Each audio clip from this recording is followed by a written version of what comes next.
I mean, is it hard to be here? Yeah, I mean, this is where it happened. This building over here. Lucia Lorenzi teaches at the University of British Columbia in Vancouver, but she still finds it difficult to walk past the building where she was sexually assaulted by a fellow student 4 years ago.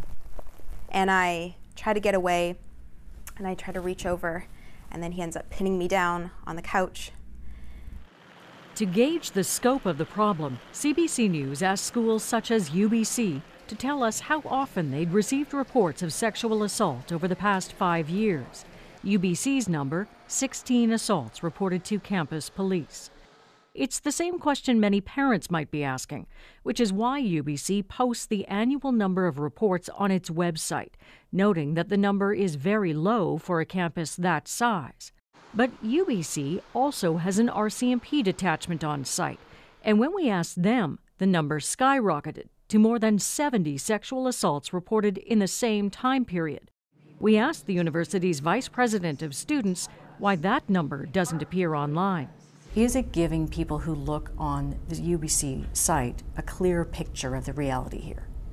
Well, I think it gives us something to think about. I mean, we haven't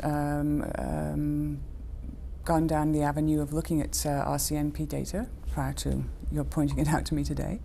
In fact, last year, UBC agreed to post a combined number on its website, but still hasn't. Numbers, I think, is the wrong emphasis. I think that it really is about the creation of a healthy campus community.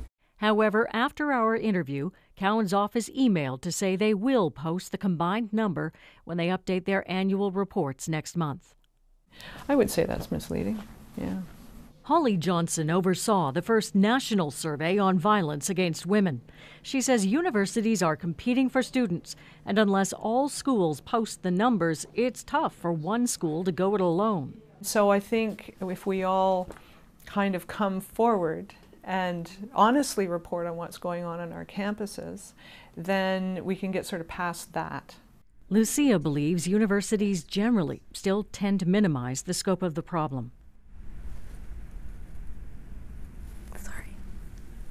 People can be really intellectually gifted, talented, brilliant people, and they can still sexually assault their colleagues. Give UBC credit for at least posting a number online. Most universities and colleges in Canada still don't do that.